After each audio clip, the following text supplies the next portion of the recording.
Blanton's, arguably one of the most well-known and brilliantly marketed bourbons on the market today. But with so many of you out there chasing the grenade-style bottle shape and collecting those iconic racing horses on top in hopes of spelling Blanton's, this popular bottle from Buffalo Trace has become really difficult to find on the shelf and also at a fair price. So if you've had Blanton's in the past and loved what's in the bottle and not just the bottle itself, then stay tuned for my top alternative bourbons to Blanton's.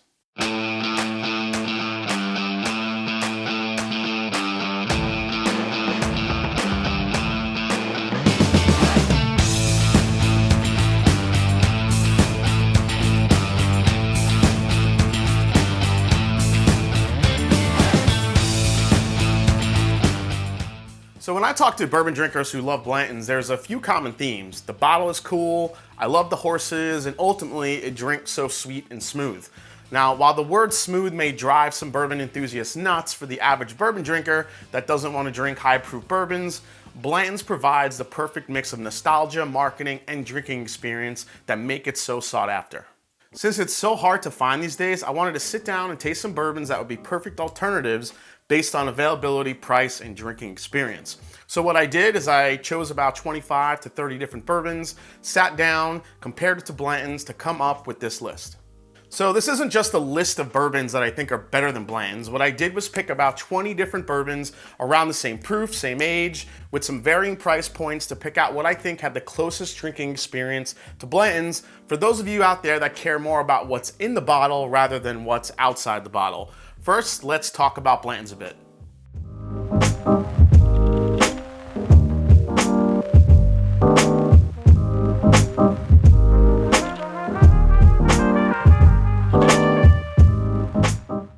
So Blanton's claims to be the first and original single barrel bourbon dating back to 1984. Nearing retirement, master distiller Elmer T. Lee was tasked with creating a bourbon of exceptionally high quality.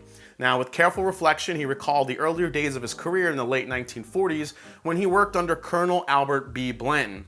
Colonel Blanton was the president of the distillery until 1952. Mr. Lee remembered that when Colonel Blanton would entertain dignitaries and other important guests, he would handpick honey barrels from the center cut of Warehouse H and have that bourbon bottled one barrel at a time. So as a tribute to Colonel Blanton's old tradition, Elmer T. Lee decided to name this new bourbon Blanton Single Barrel. Now, in doing so, he revolutionized the industry by creating the super premium category of bourbon. This idea was somewhat radical at the time because it challenged the identity of what most folks thought bourbon to be. The horse and jockey on top of the bottle stoppers are a recognized trademark of Blanton Single Barrel Bourbon. The rich heritage and tradition of horses in Kentucky parallel the bourbon itself. Beginning in 1999, a collector set of 8 different stoppers was produced. The set features a horse and jockey in different strides and poses, resembling the stage of a horse race from beginning to end.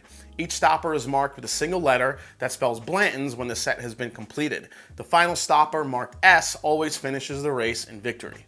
The hand-wrapped label on the outside also notes Warehouse H, the RIC number, barrel number, and date the barrel was dumped, which people like to seek out to match up with wedding dates, birthdays, and other personal milestones. Now, as far as what's in the bottle, Blanton's uses the Buffalo Trace mash bill number 2, which is considered their high rye mash bill. Now, while Buffalo Trace doesn't disclose their exact proportions, it's believed the rye content is around 10 to 12%, which really isn't that high considering Four Roses has a 20 and 35% rye mash bills that they use in comparison. Blanton's is a single barrel bourbon that ranges between 6 to 8 years old. It's bottled at 93 proof with a retail price at $65. But as some of you know out there, it's pretty hard to find for about $65 these days. So now that we know exactly what's outside the bottle and what's inside the bottle of Blanton's, the problem is trying to find one. And even if you do find one, it's not always at a fair price. So after tasting a bunch of bourbons next to Blanton's and keeping that sweet and smooth experience in mind, here are my top alternatives.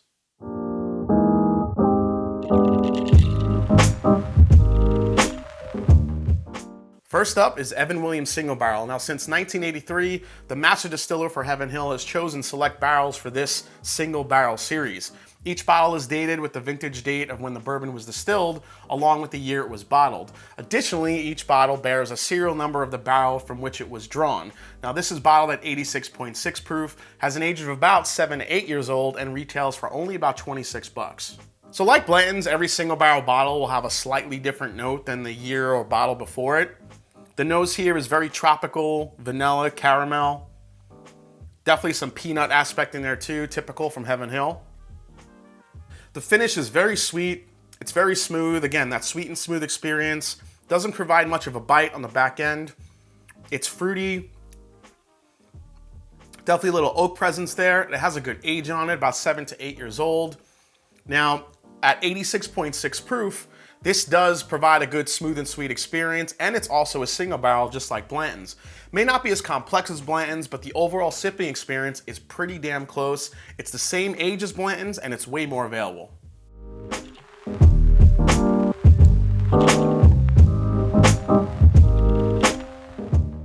Hailing from Louisville, Kentucky, Michter's is historically one of the oldest distilleries in the United States.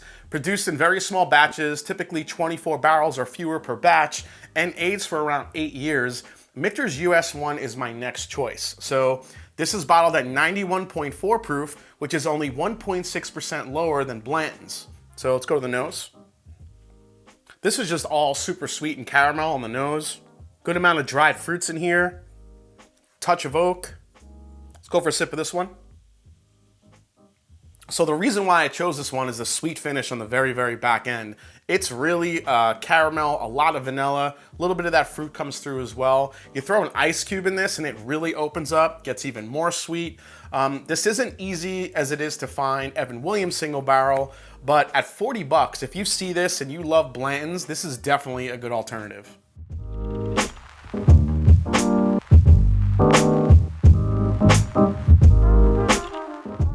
Now, you know I had to get a turkey product in there, and this one may be the highest value pick. Now, Russell's Reserve 10 Year is part of the Wild Turkey Russell's Reserve line, named in honor of Jimmy and Eddie Russell, the father-son master distiller team that have combined 10 Year at Wild Turkey in excess of 100 years.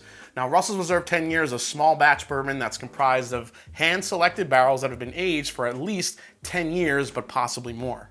Like all of Wild Turkey's bourbons, it's made from their single bourbon mash bill, which is considered to be high rye, but only at about 13% compared to the 10 to 12% in Blanton's. Plus, this is 90 proof, 3 proof points below Blanton's, and it's 2 or more years older than Blanton's. So on the nose, this is a ton of butterscotch, toffee. Definitely get that quintessential Wild Turkey, the citrus spice, a little hint of cherry as well. Yeah, a ton of almond and orange peel come through on this one. It's just a great nose. Go for a sip. Yeah, baking spices, more citrus. Almost has like a spicy cake note to it. You know, like fall spices, a little bit of cinnamon, some nutmeg there too. I love the finish on this one. You get a good amount of rye spice here. Now, even though this isn't a single barrel, you're getting older bourbon at a similar proof point that's sweet and enjoyable. To me, this has a bit more of a bite on the finish, as I mentioned, but add an ice cube to this, it turns into a nice candy finish. For only about 35 to 40 bucks, it's one of the best values on the shelf.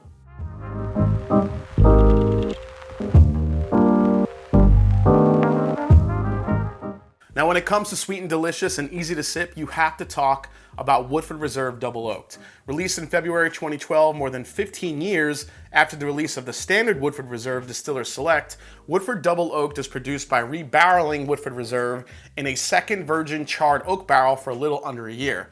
The second barrel used is deeply toasted before being lightly charred. This is bottled at 90.4 proof, has a mash bill of 72% corn, 18% rye, and 10% malted barley, and available for about 50 bucks. Now, you talk about sweet and smooth. On the nose of this one, it's just toasted marshmallows, a lot of vanilla, hint of maple syrup, maybe some chocolate there too. Get some cherry. Let's go for a sip of this one. Just a ton of vanilla, caramel, chocolate, cherry on the palate. It's like drinking a candy bar, basically. It's really sweet, it's very rich, it's got a nice creamy mouthfeel to it. This can feel like a very sweet Blanton store pick. This bottle not only gave me a similar experience to Blanton's, but in some ways, especially on the sweetness end of it, it exceeded it.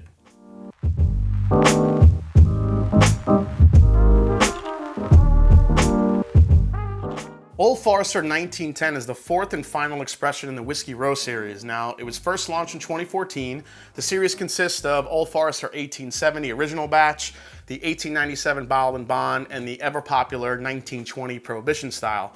Now, in order to produce 1910, standard Old Forester bourbon has undergone a second barreling in a lightly toasted, heavily charred barrel.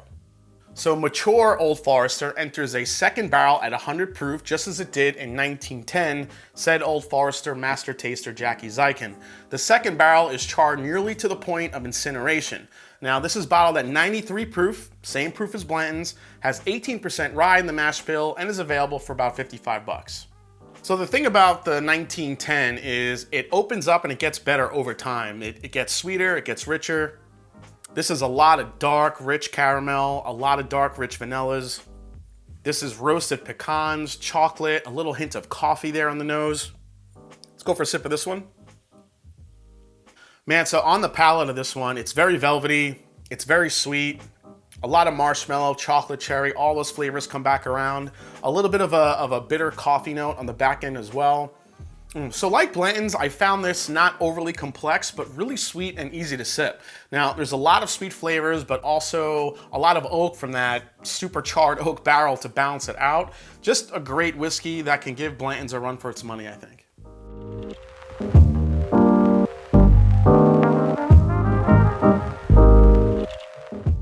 Next up is John J Bowman Single Barrel. Now, John J Bowman is a Virginia straight bourbon whiskey from Virginia's oldest distillery, the A. Smith Bowman Distillery.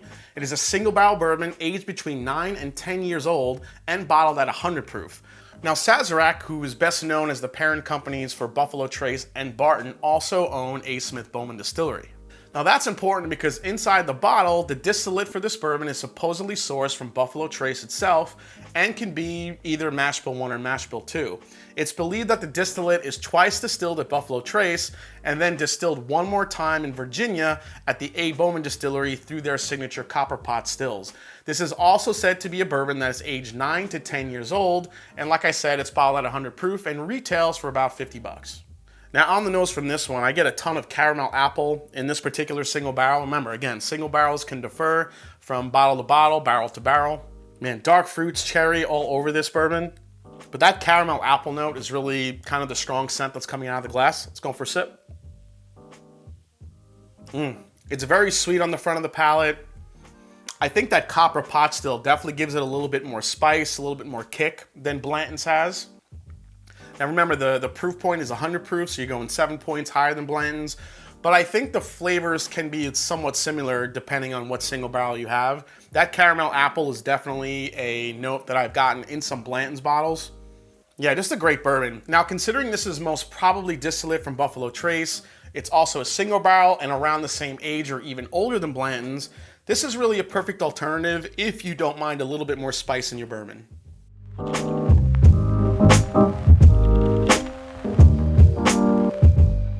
Last one up is the new Baker's Single Barrel. Now, Baker's is one of the 4 small batch bourbon offerings distilled by Jim Beam. This brand was usually the least preferred bourbon in the lineup when compared to Knob Creek, Basil Hayden's, and Booker's. However, with Booker's going up in price and lower in age, Baker's has jumped up to my second on my list after Knob Creek.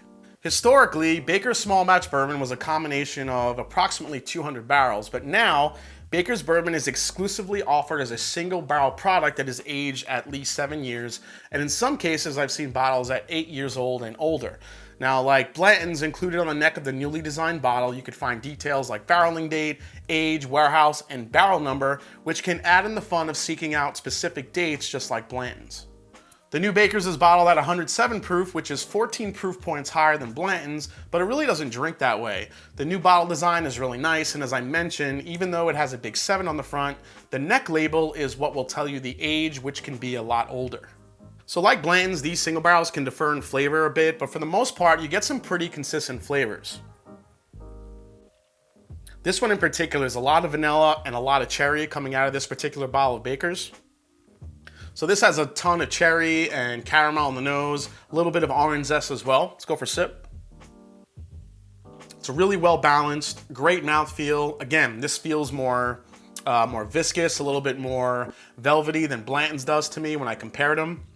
So this one also really opened up well with some ice. It got really sweet. It got really easy to sip. Not a long burn, even at that 107 proof. Like I said, it really doesn't drink that way.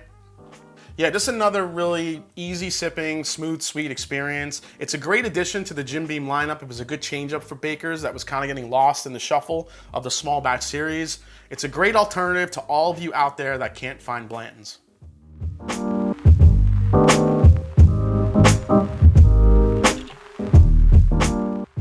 Blanton's is a great bourbon with the story and a bottle that's hard to beat. But for those of you out there who are tired of the chase and care more about what's in the bottle rather than the marketing machine on the outside of the bottle, I really hope you enjoyed the video and got some great alternative ideas. If you did, hit that subscribe button below. Please hit that like button. If you haven't yet, find me on Instagram, find me on Twitter. Let me know if you agree with some of these alternatives, if you have found even better alternatives that maybe I missed. And as I always say, it is not about the whiskey, it's the people you share it with. So cheers, and I'll see you next time on The Mash and Drum.